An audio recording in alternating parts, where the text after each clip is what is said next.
Part 1. Eliza Harper had stopped counting the days since the last funeral. The first one, her father's, had been marked with the sharp, disoriented pain of sudden loss. The heart attack had come without warning, dropping him to the kitchen floor before she could do anything but watch as paramedics performed chest compressions on his cooling body. The second loss, her uncle, had been an accident, senseless and cruel, a head-on collision on a rain-slick highway. The third, her sister Sophie, had been expected. That was supposed to make it easier. It hadn't. Watching a 16-year-old wither away in a hospital bed, skin stretched thin over delicate bones, was something no amount of mental preparation could soften. Now, grief was something she wore like an old coat. Heavy, familiar, suffocating. Her mother had called that morning, her voice careful, as if testing the ground beneath her. "Eliza, sweetheart, I was thinking we could have dinner this week, just the two of us. I know things have been hard, but I've been busy." Eliza had interrupted, though it wasn't true. She wasn't busy. She'd been ignoring texts, declining invitations, and spending most of her time alone in the greenhouse lab she worked at, surrounded by things that didn't speak or ask how she was feeling. Marion sighed on the other end of the line, but she didn't push. She never did. "Well, just let me know, okay? I love you." Eliza hadn't responded before hanging up. She'd driven to work in silence, the morning's overcast sky smearing gray across the horizon, her hands gripping the wheel harder than necessary. The greenhouse, a sprawling structure of glass and steel, should have felt like a sanctuary. She'd always found comfort in the quiet hum of humidity, the sharp scent of soil, and the careful precision of cultivation. But these days, even her plants seemed indifferent. The mistake had happened in the afternoon. She'd been working on a propagation experiment, cutting sections from a rare climbing vine to encourage new growth. It was delicate work, requiring a steady hand, but she'd been distracted, her mind slipping like a fraying rope. The scalpel slipped. She hissed in pain as the blade grazed her palm, a thin line of blood beating along the cut. "Damn it!" she cried. Eliza set the scalpel down, pressing a tissue against the wound. She'd have to be more careful. She knew better. With a frustrated sigh, she swept the plant debris into the trash. That was when she noticed it. In the bottom of the propagation tray, half buried beneath discarded leaves, was something she hadn't placed there. A seed. It was unlike any seed she'd ever seen, almost black, but with an unnatural sheen. It was small, smooth, and oddly warm to the touch. Frowning, she picked it up, turning it over between her fingers. There's no logical reason for it to be there. The greenhouse adhered to strict protocols. Every species was accounted for and no cross-contamination was allowed. Taped to the underside of the tray was a small slip of paper. The handwriting, uneven and shaky, was unfamiliar. "To see what you've lost, plant this." Her first thought was that someone was playing a joke. Her second was that she didn't care. Eliza should have tossed it into the trash, dismissing it as nothing, and moved on with her day. Instead, she slipped the seed into the pocket of her lab coat. That night, she planted it. It was a thoughtless act, done more out of impulse than anything else. She found an old ceramic pot tucked away in the corner of her apartment, filled it with soil, and pressed the seed into the dirt with the tip of her finger. She didn't know why she did it. Maybe because the message had unsettled her. Maybe because something had broken through the dull, suffocating haze of grief for the first time in months. As she watered the soil, a familiar scent drifted through the air. Eliza froze. The scent was impossible. Lavender. Sophie's lavender. She swallowed hard, shaking her head. It was just her imagination. The seed sat silently beneath the soil, unmoving. With a sigh, Eliza turned off the light and went to bed, unaware that by morning everything would change. Part 2. Eliza woke to the smell of earth and rain. For a moment, she wasn't sure if she was dreaming. The scent was overwhelming, like she had fallen asleep in the greenhouse. But as she opened her eyes, the sight above her drove the last traces of sleep from her mind. A massive vine, thick as an oak, and the color of deep jade, had erupted through her apartment floor and ceiling, twisting up through the rafters. Its roots had split the wooden floorboards apart like brittle bones, curling outward in unnatural spirals. The walls were cracked, tendrils slithering across them like ivy gone rogue, forcing their way into corners and creeping toward the windows. Eliza's mind reeled. This wasn't possible. She pushed herself upright, nearly tripping over the blankets that had tangled around her legs. The room pulsed with life, the vine's surface shifting as though something stirred beneath the thick green skin. Wind rushed past her. She realized with a start that the ceiling had been torn away completely. Where there should have been drywall and insulation, there was nothing but open sky. Deep twilight, with streaks of purple and navy blue stretching out like bruises against the horizon. The air felt impossibly crisp. Too clean, too different. Eliza stumbled forward, her bare feet brushing against the vine. It was warm beneath her fingertips, like living flesh, and she instinctively pulled her hand back. Then she noticed the scent. Not just the scent of soil and green things, but of something more. Her father's aftershave, her uncle's pipe smoke, and, her stomach twisted, lavender again. Sophie's lavender, unforgettable. A voice whispered from above, soft as the wind through the trees. "Eliza." The voice was distant but unmistakable. Her father's voice. This was a dream, she rationalized. It had to be a dream. But the scent, the voice, the warmth of the vine beneath her hands. Her father was gone, buried 6 feet beneath the cold, uncaring earth. She knew this, yet above her was the sound of his voice drifting down from somewhere far beyond the clouds. Eliza swallowed, her throat dry. The vine stretched up, spiraling higher and higher, disappearing into the twilight. There was no logical reason to think it went anywhere at all. But the whisper called again, low and insistent. "Come up, sweetheart. We've missed you." This was insanity. She should have called someone, the fire department, her mother. She should have done anything other than what she was considering. But then there was another whisper. "Eliza, hurry!" This one stopped her cold. Sophie. For a long moment she stood, frozen, her mind caught in a brutal, silent battle. The logical part of her, what remained of the scientist, the botanist, the woman who believed in structure and reason, was screaming at her to turn away, to leave the apartment, call her mother and get help. But the other part, the one that had been hollowed out by loss and regret, the part that still woke up expecting to hear Sophie padding barefoot into the kitchen for tea, the part that would have done anything for one more moment, that part stepped forward. She reached for the vine, her fingers dug into the ridges along its sides, and she began to climb. The ascent was easier than it should have been. The vine's surface was firm but pliable, the grooves perfectly shaped for her fingers and the arches of her feet. There was no wind, no resistance, nothing to shake her balance as she scaled higher and higher, her apartment vanishing below. The world was silent, save for the soft rustling of leaves far above.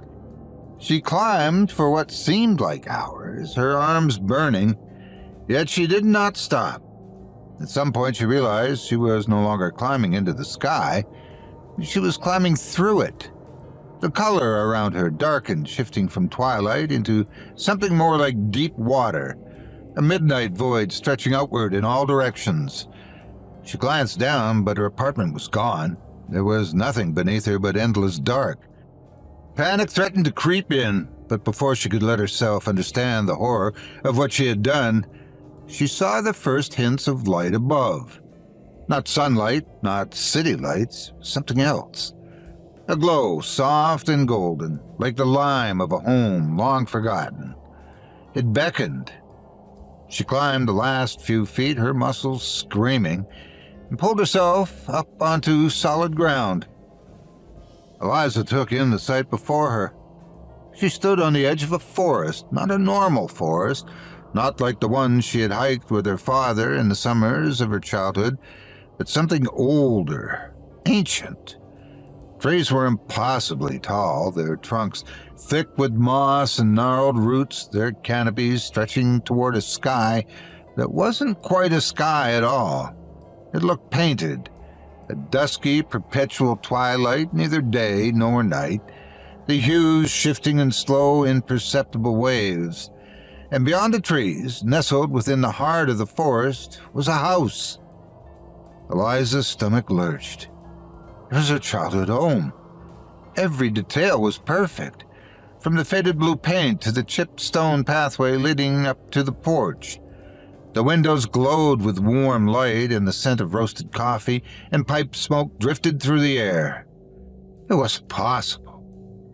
She stepped forward, feet moving of her own accord, her hands trembling, and the front door creaked open. And there, standing in the doorway, was her father. Her eyes shone with quiet warmth, the same warmth she had ached for since the day they lowered his casket into the ground. A smile stretched across his face. "Eliza, sweetheart," he said softly, "you're home." She stumbled forward, her vision blurring. Her father opened his arms, and she fell into them. The embrace was real, solid and warm. She choked out the only thing she could. "Dad?" His hand smoothed over her hair just like it used to. "It's okay, sweetheart.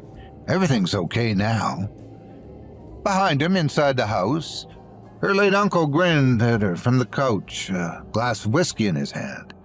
And standing at the top of the stairs, watching her with bright, eager eyes, was Sophie. Eliza's legs nearly buckled. Her sister's voice was exactly as she remembered it, soft and sweet, carrying a hint of laughter. "I've been waiting for you, Eliza." The last thing she noticed before stepping inside was the whisper of wind through the trees behind her. Something inhuman stirred in the forest, watching, waiting. But Eliza didn't turn around. She didn't see it. She stepped inside, and the door closed behind her. Part 3. The warmth of the house enveloped her like a familiar blanket, thick with the scent of roasted coffee, pipe smoke, and something sweeter. Vanilla, maybe, or cinnamon. The lighting was soft, golden, perfect. The kind of glow that only existed in those rose-tinted corners of memory.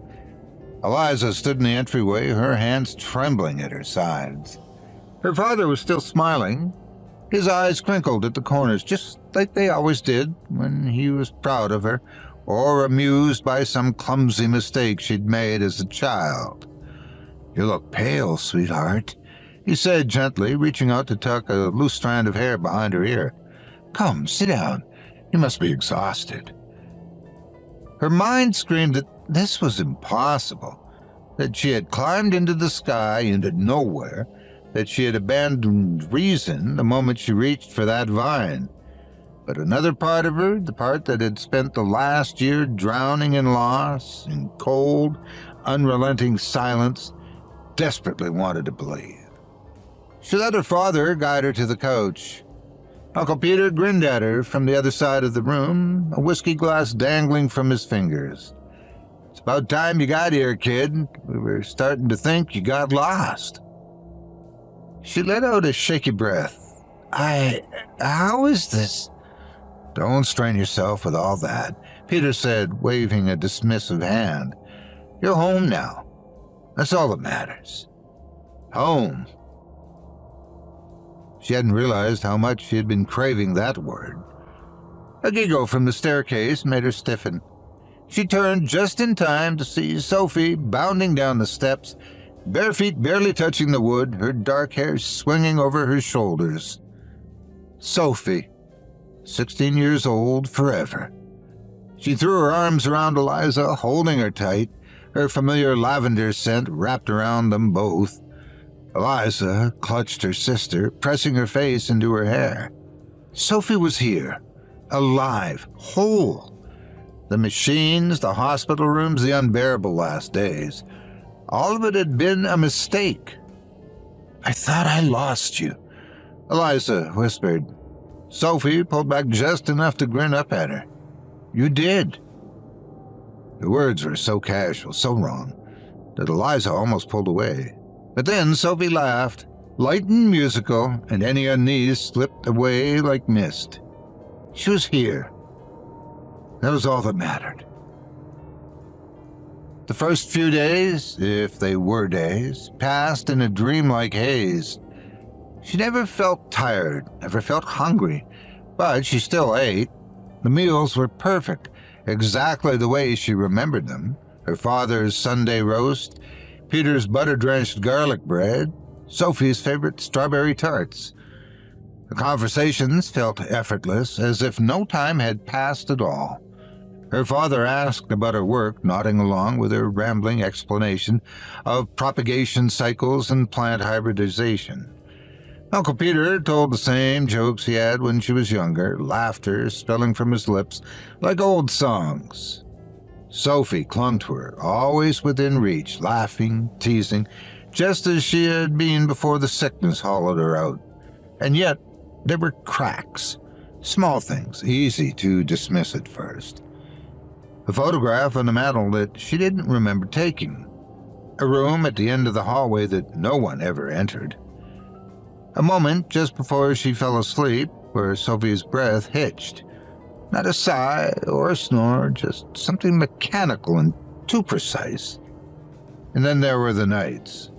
The first time she woke to the low guttural howling from the forest, she thought she'd imagined it. It wasn't the sound of the wind, nor the calls of wolves or owls, or anything that belonged to the world she knew.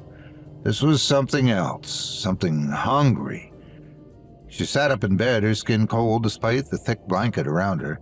The house was silent, but the howling, the low, wretched, twisting sound, was growing louder. She moved to the window, pressing a hand to the cool glass.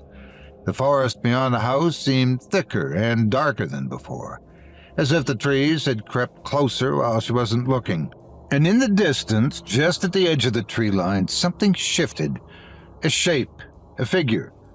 Too thin, too still. It was watching the house, watching her. She took a step back. Behind her, a voice murmured, soft and coaxing, "Don't go outside, Eliza." She turned sharply.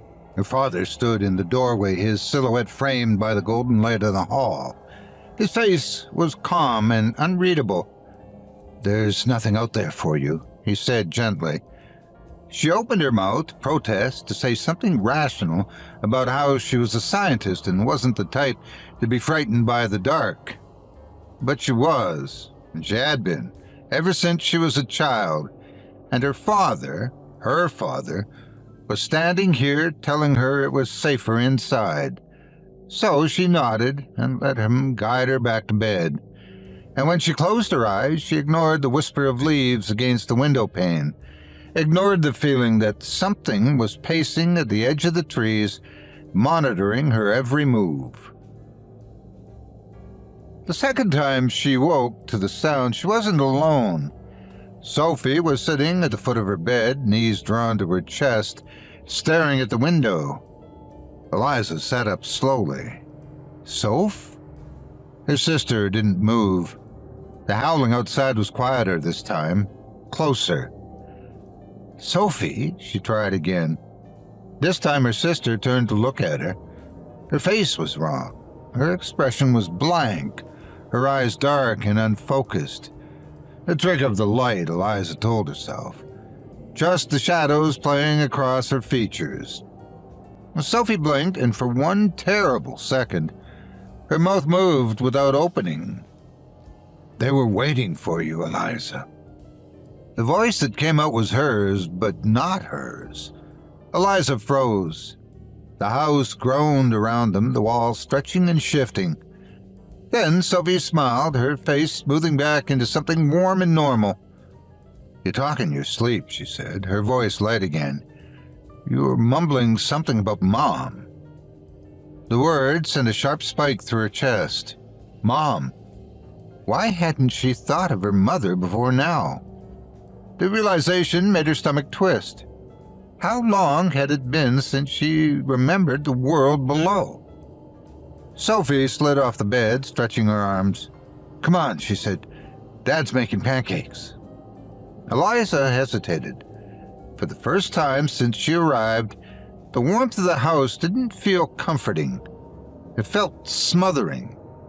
She followed Sophie downstairs, but as she passed the hallway mirror, she caught a glimpse of something that shouldn't be. Her sister's reflection was still smiling, even though Sophie had already turned away. Part 4. Eliza could no longer remember how long she'd been in the house. The passage of time had become something fluid, something unsteady. The sky beyond the trees never changed. It remained locked in a permanent state of dusk, the light neither brightening nor fading. She tried, at first, to measure the days by counting the meals, but even that had proven unreliable. The food never ran out.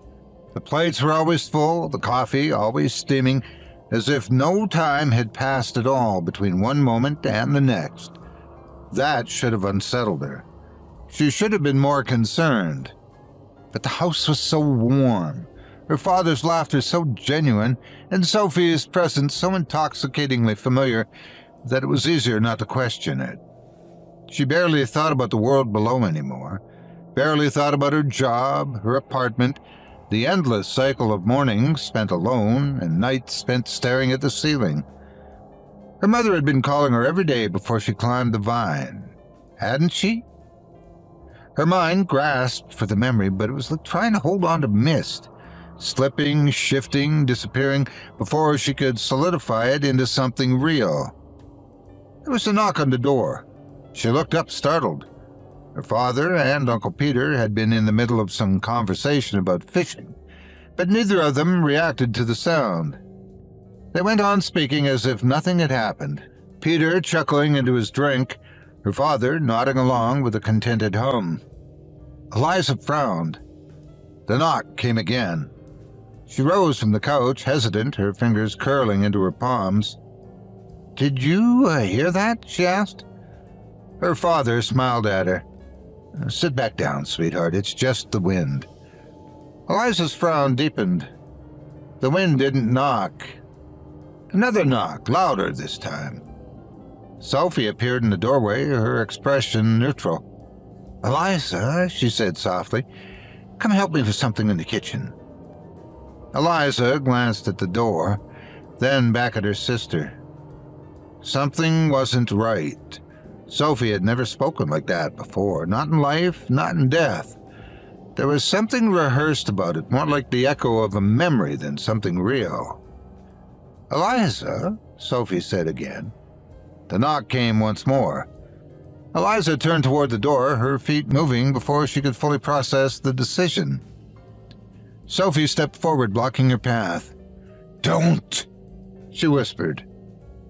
Eliza froze and stared at her sister. Sophie had never told her no before. She had never looked at her like that before, pleading, wide-eyed, as if Eliza was about to step off the edge of a cliff. The knock came again, harder, almost urgent. A voice followed, muffled by the wood, barely audible. "Eliza," it called. "Eliza, are you there?" She knew that voice. Every muscle in her body tensed. Her mother. The sound of it sent a shudder through her chest, a ripple into something deep, something real. She turned to Sophie. Her sister didn't move. Her father and Uncle Peter were still talking, still laughing, as if nothing outside this house existed. Eliza took a step toward the door. Sophie's expression collapsed into something desperate. "She doesn't belong here," Sophie whispered. Eliza's stomach turned. The knocking continued, harder now, more insistent. "Eliza, please." Her mother sounded close, too close. Eliza's throat tightened. "I have to. She's not real," Sophie said. Eliza faltered. Her mother was real. She had to be. She had called Eliza before she climbed the vine, before the seed, before... Hadn't she? The thought swayed, unsteady. "Please, Eliza." The voice beyond the door cracked, strained with something raw and desperate. A sharp pain lanced through Eliza's skull. Her vision blurred and split, as if pulled apart at seams. Images flickered in her mind, her mother's hands on her shoulders, shaking her, sobbing, her apartment, her job, her name being spoken over and over as if someone was trying to keep her from slipping into a place she could never come back from. Sophie reached for her. Her hands were too cold. Eliza pulled free from her grasp and threw open the door. The world beyond the threshold was wrong. The forest and the sky weren't there anymore. There was only the hospital room, and her mother, her real mother, sitting in a chair beside the bed, clutching Eliza's limp hand in hers. Her face was worn with exhaustion, her eyes rimmed red. The doorframe around her fractured, splintering into something impossible, half of it leading to the warmth of the house, the other opening into the white, sterile light of reality. Eliza swooned. Her father's voice, the version of him that had never died, spoke behind her, calm and patient. "You don't have to go back, sweetheart." She turned. They were all watching her. Sophie, Peter, her father. Eliza looked at them, at the warm glow, at the laughter, at the place where no one had to die, no one had to grieve, no one had to suffer through the unbearable weight of being left behind. Then she looked at her mother, real, tired, and alive. And she stepped forward. The house screamed. Not a sound, not exactly, something deeper. It reverberated through her bones and rattled through her skull, splitting through the air like the sound of shattering glass. She felt cold hands grab at her, dragging her backward into the warmth. Eliza screamed, fought, and threw herself through the doorway. The moment she crossed the threshold, she collapsed. The light was too bright. She gasped, choking, her lungs burning. Somewhere close, she heard a familiar, insistent beeping noise. She was in the hospital. For a moment, she was certain she'd fallen through dimensions, that she was still trapped between two places, and that this wasn't real either. But her mother's hands clutched hers, trembling. A sob broke from Marion Harper's lips, her fingers digging into Eliza's palm as if anchoring her to this world. "Eliza," she whispered, her voice raw. Eliza turned her head toward her, the movement slow and sluggish, her body too heavy and too real. Her mother's face wasn't perfect. Her hair was grayer than before, the lines around her mouth deeper. Her expression was worn and weary. She looked like someone who had been watching their child slip away for weeks. Eliza tried to speak, but her throat was raw and useless. Marion let out another sob, a choked sob, pressing their hands together. "He came back." Eliza blinked, slowly, disoriented. There was no vine, no twilight sky, no house. There was no Sophie, no father waiting for her with open arms. The grief hit her like a fist to the ribs, cracking her open. She closed her eyes, and for the first time in a long, long time, she let herself feel it. Part 5. The days after waking felt unreal in a way that was different from the house beyond the vine. The world of hospital walls and quiet murmurs, of beeping machines and the sterile scent of antiseptic should have been familiar. But after spending what felt like an eternity in that other place, this reality felt alien, unnatural, and inhospitable. Eliza spent hours staring at the ceiling, feeling the heaviness of her body, the way her fingers trembled when she lifted them. She wasn't sure if it was from weakness or from something deeper, but something had fractured inside her. Of that she was certain. All the while, her mother hadn't left her bedside, not once. Marian Harper had always been a strong woman, but now there was something brittle about her, something stretched too thin. Her fingers, she ran them over Eliza's knuckles absently, as if grounding herself in the movement. "How long?" Eliza finally asked, her voice hoarse. Marian blinked, as if she'd been caught between sleep and wakefulness. She sat up straighter, gripping Eliza's hand. 17 days, her mother replied. Eliza felt a cold pulse in her stomach. "I was gone for that long?" "You were here, but you weren't," Marian said, her voice thin. "You collapsed at the funeral home. You weren't responsive. She swallowed, looking down. "The doctors said it was a dissociative episode, that sometimes grief can push people into places in their minds where they can't find their way back." Eliza licked her cracked lips. "The vine?" Her mother frowned. "What?" "In my apartment," Eliza said. It grew overnight. It broke through my ceiling and I climbed." She stopped. Even saying it out loud sounded ridiculous. Marian exhaled slowly, rubbing her forehead. "Sweetheart, there was no vine." A shiver ran through Eliza's spine. "Then how did I—" "You were unconscious," her mother said, interrupting. "You weren't answering my calls, so I came over. You were lying on the floor in your living room, curled up like you were sleeping. I thought you were dead."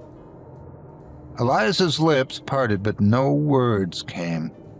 She had climbed the vine. She had felt the bark beneath her fingers, the wind rushing against her skin as she ascended into that other sky. She had seen her father, heard his laughter, had held Sophie in her arms. It wasn't possible that none of it had happened. Her mother squeezed her hand. "The doctors gave you something to help stabilize you. They think it was stress, exhaustion." She hesitated. "And the medications, they think that might have contributed." A deep unease settled into Eliza's ribs. She remembered the pills, the ones prescribed after Sophie died, the ones she had taken sporadically at best. She had hated the way they made her feel, too numb, too detached. But in the weeks leading up to her collapse, she'd started taking them again. Had they done this to her? Had she fallen into some chemical fog where grief twisted into hallucination? The thought unsettled her, but not as much as she could still feel. The memory of her father's arms around her, the weight of Sophie's head against her shoulder. Could a delusion leave a shadow that deep? Her recovery was slow. Physically, she was fine. She was malnourished and dehydrated, but otherwise fine. It was her mind that had to relearn how to move forward. The house in the woods still clung to the edges of her thoughts, a place that no longer existed, but still felt more real than the world she woke up to. She didn't talk about it at first. When the psychiatrist, Dr. Carter Wells, asked her what she had experienced, she found herself unable to explain it in any way that didn't make her sound lost. Instead, she gave him the version that made sense. "I was somewhere else," she told him. "It was a dream, I think, but it felt real." "Grief can do that," he said simply, "especially when it's layered, unresolved. Your mind needed an escape, so it created one."